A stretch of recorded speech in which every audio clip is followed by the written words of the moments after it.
Over the next 3,000 years, the Mandalorians developed cutting-edge technology, passing through their system conquering Ordo, Gargan, Concord Dawn and Shogun. However, their attempts at conquering Mandalia failed.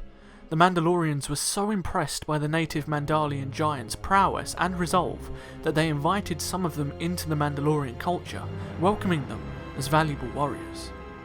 With the system almost completely under their control, the Mandalorians wanted a true challenge. They set their eyes upon an insectoid species known as the Navuta, who were one of the deadliest races in the known galaxy. Intent on rivaling them for such a title, in 4024 BBY, the Mandalorians invaded Navuta, who, led by a warlord known as Ith-Chiraka, outnumbered the Mandalorian invaders considerably. For 3 long years, the Navuta defended their planet with every ounce of strength they had, but the Mandalorians were like a raging fire, and eventually drove the entire species to extinction. This victory led the Mandalorians to begin treating war as its own deity, known as Cad Harangir. Now led by a young Tung known as Mandalore the Indomitable, the Mandalorians continued their warpath by raiding the planet Iskadrel. The isolated planet harboured resources, but the Mandalorians during their raid freed a great number of slaves held by the Iskaloni people, even inviting the slaves into the Mandalorian culture. By 4017 BBY, the Mandalorians' next great war would be fought on the planet Basilisk.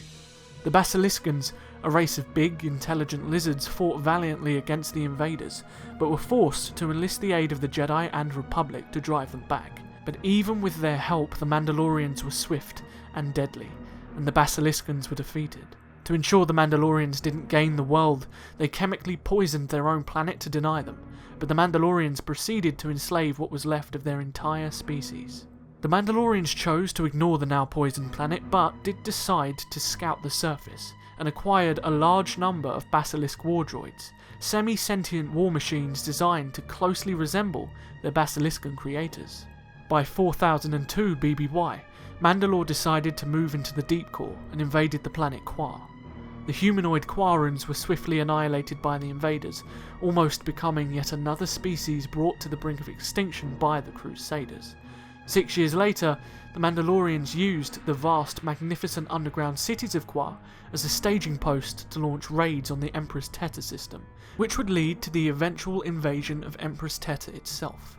However, after destroying a key carbonite smelting station, the Mandalorians acquired the gaze of the newly appointed Sith Lords, Exar Kun and his apprentice, Ulic Qel-Droma. Irritated at the idea of mercenaries causing a disturbance to their plans for galactic conquest, Ulic contacted Mandalore directly, demanding that he cease the raids. But Mandalore instead offered a one-on-one duel to decide the system's fate. Curious and seeing opportunity, Ulic agreed on one condition. If the Mandalore were to be killed, his people would join the Sith in their conquest. Both parties agreed, and met on the desert plains of Harkul on Quar. However, despite Mandalore's attempts at rigging the stage to make the Sith Lord weaker, Ulic eventually bested the Mandalorian leader in the duel, but spared his life, instead wanting the Mandalore to act as his lieutenant and personal warlord in the Great War to come. In holding true to his honour, the first great Mandalorian-Sith alliance was born, and despite a few protests within the Mandalorian ranks, they joined the Sith Lords in the attack of the Republic shipyard over Forost, helping to capture almost 300 Republic starships. Now in control of their own destructive fleet and oozing with confidence, Ulic and the Mandalorians attacked the Republic capital of Coruscant, whose own fleet were chasing false leads in another system.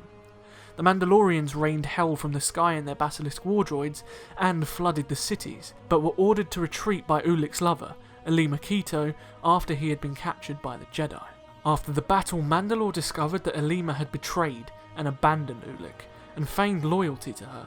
But while his army followed Alima's orders and attacked the Chemplex 9 jump station, Mandalore secretly travelled to Yavin 4, discussing the betrayal of Alima with Exar Kun, who agreed to help rescue Ulic, and the two stormed into the Senate building on Coruscant, freeing him.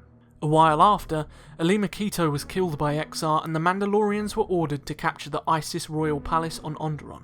When they arrived, the fleet was ordered to hold in orbit of the planet, and the Mandalorians swarmed the atmosphere, dropping in on their war droids.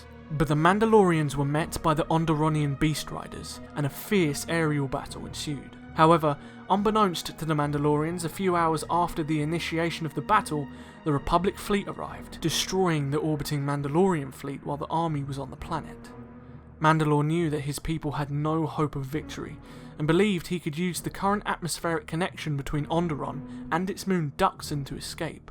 He ordered his soldiers to fly to the moon and intended to use the dense jungle to lose their pursuers. However, his own war droid was shot down by stray fire from the enemy. Alone on a strange planet in a dense jungle, Mandalore emerged from his crashed war droid, but he was swarmed by jungle beasts and despite his attempt to defend himself, was overwhelmed and killed. As his people combed the jungle moon in search of their leader, a young Tong came across the Mandalore's down war droid and his leader's body. As Mandalorian tradition decreed, the Tong took the mask and placed it upon his own face, declaring himself the new Mandalore. Mandalore, the ultimate. I really hope you enjoyed part 2 of the Mandalorian Origins, which is also a prelude to the War of Exar Kun, which is coming soon. So don't forget to like this video and subscribe so you don't miss it, as well as part 3 of this series. Be sure to come and join my Discord if you haven't. I'd love to have you there so we can talk about Star Wars. Follow me on social media and check out my Patreon page if you want to support the channel further. I will see you guys in the War of Exar Kun. But until then, may the Force be with you. Always.